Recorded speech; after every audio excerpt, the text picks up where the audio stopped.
একটা ফোন আছে যেটা দেখে সবাই শুধু একটাই প্রশ্ন করছে, এটা কি সত্যি মিড রেঞ্জ? কি বলেন? আর যদি বলি এই ফোনটা ফ্ল্যাগশিপদের নড়ে চড়ে বসতে বাধ্য করেছে, বিশ্বাস হবে?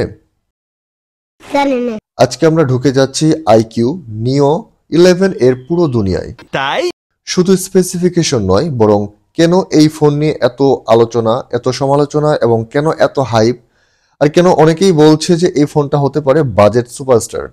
ভিডিওর শেষে আপনি পরিষ্কার বুঝতে পারবেন নিও 11 আপনার জন্য বেস্ট চয়েস কিনা, আর মাঝপথে একটা সারপ্রাইজ আছে যা শুনলে আপনি ফোনটা সম্পর্কে ধারণায় বদলে ফেলবেন। কথা কি ক্লিয়ার না ভেজাল আছে? আইকিউ নাম শুনলেই মাথায় আসে গতি, শক্তি আর আগুনের মতো পারফরমেন্স। নিও সিরিজ এমনিতেই মিড রেঞ্জ সেগমেন্টে আলাদা জায়গা করে নিয়েছে, কিন্তু নিও 11 এটা যেন তাদের পরিবারের সব থেকে জেদি আর শক্তিশালী সদস্য। কম দামে বেশি শক্তি দেখানোই যার কাজ। ভাবুন তো, সকালে ঘুম থেকে উঠে ফোনটা হাতে নিলেন, আর প্রথম অনুভূতিটা এমনই হলো যে হাতের ভেতরে স্মুথ, ঝকঝকে আর আল্ট্রা রেসপন্সিভ একটা যন্ত্র ধরেছেন। আমরা ধরে নিচ্ছি নিও 11 এ আছে 6.82 ইঞ্চির অ্যামোলেড ডিসপ্লে এবং যার refresh rate 144 hertz. Scrolling, video দেখা, গেম খেলা সব কার্যক্রম এমন হবে যেন স্ক্রিন আপনার আঙুলের আগেই দৌড়াচ্ছে। আহারে কি কোন? এবার আসল শক্তির জায়গায় আসা যাক, পারফরমেন্স। এ নিয়ে যত লিক, যত রিউমার বেরিয়েছে, একটা জিনিস পরিষ্কার, আইকিউ চায় আপনি বলুন এই দামে এত স্পিড অসম্ভব। অসম্ভবকে সম্ভব করাই অনন্তর কাজ। ধরে নেওয়া যাক এখানে আছে স্ন্যাপড্রাগন 8+ জেনারেশন ক্লাসের চিপ। আপনি পাবজি, সিওডি, ফ্রি ফায়ার যেটাই খেলুন না কেন, ফোন বলবে চাপ দিন আরো, আমি সামলে নিব। কি মানুষ রে বাবা! এবার মাল্টিটাস্কিং, 20টা অ্যাপস একসাথে খোলা, নিও 11 কাঁপবে না। আচ্ছা ঠিক আছে। আমরা জানি আইকিউ ফোনগুলো সবসময় পারফরমেন্স ক্ষুধার্ত হয়ে থাকে। ব্যাটারি ধরুন 7500 mAh এর একটি বিশাল ব্যাটারি এবং সাথে পাচ্ছেন 100 ওয়াটের ফাস্ট চার্জিং। ব্যাটারি শেষ মানেই বিরতি নয়, মাত্র কয়েক মিনিটেই চার্জ উঠে যাবে আর আপনি আবারও কাজে ফিরতে পারবেন।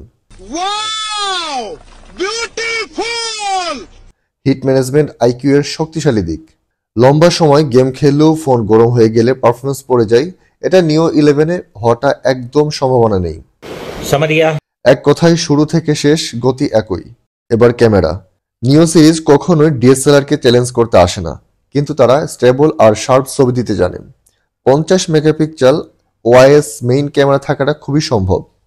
সেলফিতে স্ক্রিন টোন ভালো রাখে, ভিডিওতে কালার ব্যালেন্স আরো ভালো করে। এবার আসা যাক সফটওয়্যার। আইকিউ এর ইউআই ভিজুয়ালি একটু ভারী, কিন্তু স্পিডে খুবই স্মুথ। ব্যবহারিক দিক থেকে এটি চমৎকার। ক্লিন না, কিন্তু ঝামেলাও করে না, দ্রুত কাজ করার জন্য তৈরি।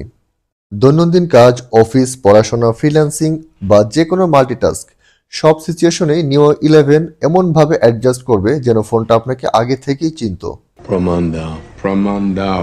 এবার আসল সমস্যা, নিও 11 নিখুঁত নয়। প্রথমত সফটওয়্যারের বিজ্ঞাপন। আইকিউ এর কিছু ফোনে অ্যাড নোটিফিকেশন দেখা গেছে, নিও 11 এ সেটা থাকলে খুবই বিরক্তকর হতে পারে। দ্বিতীয়ত ক্যামেরার পূর্ণ ভার্সিলিটি নেই। মেইন ক্যামেরা ভালো হলেও আলট্রা ওয়াইড বা টেলিফটো সাধারণ মানের হতে পারে। তৃতীয়ত ডিজাইন। আইকিউ সাধারণত পারফরমেন্সে ফোকাস করে, ডিজাইনে কম। যারা খুব প্রিমিয়াম লুক চান তারা হয়তো একটু কম স্যাটিসফাইড হবেন। চতুর্থত আপডেটস। আইকিউ আপডেটস দেয়, কিন্তু স্যামসাং বা পিক্সেলের মতো দীর্ঘমেয়াদী প্রতিশ্রুতি দেয় না। ধরুন আপনি নিও 11 কিনে ফেললেন, প্রথম দিন ফোন হাতে নিলেন, ব্যাটারি ফুল, স্ক্রিন তাজা আর স্পিড যেন জ্বালানি খাওয়া দৌড়বাজ। সোশ্যাল মিডিয়ায় স্ক্রল করছেন, রিলস, ভিডিও, পোস্ট, এমন সব কিছু স্মুথ হবে যেন স্ক্রিন আপনার সাথে প্রতিযোগিতায় নেমেছে। দুপুরে গেমিংয়ে ম্যাচে ঢুকলেন, সবাই এলো লোডিংয়ে, আর আপনার স্ক্রিনে আপনি প্লে করে ফেলেছেন। স্পিড আর স্টেবিলিটি এখানেই বোঝা যায়। সন্ধ্যায় ছবি তুললেন, ফুটেজ হবে স্টেবল আর শার্প। ওআইএস থাকলে ভিডিও আরো স্মুথ থাকবে। রাতের সিনেমা অ্যামোলেড স্ক্রিনে কালো রং এত গভীর মনে হবে আপনি অন্ধকারে দেখছেন। স্টেরিও স্পিকার দেবে আপনাকে সিনেমাটিক ভাইব। সর্বোপরি দিন শেষে আপনি বুঝবেন নিও 11 সেই বন্ধু যাকে ভরসা করা যায়, কখনো অভিযোগ করে না, সবসময় কাজ করে দেয়। তাহলে চূড়ান্ত প্রশ্ন, নিও 11 কি সত্যি মিড রেঞ্জে ফ্ল্যাগশিপ কিলার? উত্তর পরিষ্কার। যদি আপনি স্পিড লাভার হন, যদি আপনি গেমিং করেন বা যদি আপনার কাজ দ্রুত গতির ফোন চাই, নিও 11 আপনাকে হাসাবে, ফুললি স্যাটিসফাই করবে। কিন্তু যদি ক্যামেরা আপনার প্রথম অগ্রাধিকার হয়, অথবা প্রিমিয়াম ডিজাইন চান, অথবা 5 বছর দীর্ঘ আপডেট খোঁজেন, তাহলে নিও 11 আপনাকে পুরোপুরি সন্তুষ্ট করতে নাও পারে।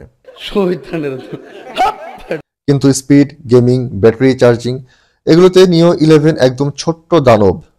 সবকিছু মিলিয়ে আইকিউ নিও 11 হচ্ছে এমন একটি ফোন যা মিড রেঞ্জে দুনিয়ায় ঢুকে বলে, আমাকে দেখে নিন, আমি দ্রুত।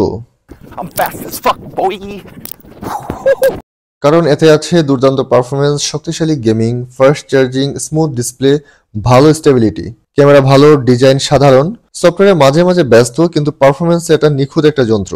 যদি আপনি এমন ফোন চান যা কাজ করে দ্রুত এবং শক্তিশালী, নিও 11 আপনাকে কখনোই হতাশ করবে না। সো গাইস, এই ছিল আমাদের ভিডিও। ভালো লাগলে সামাজিক কাজে লেগে পড়ুন, কমেন্টস জানাবেন আপনার মতামত। ভালো থাকবেন, আসসালামু আলাইকুম।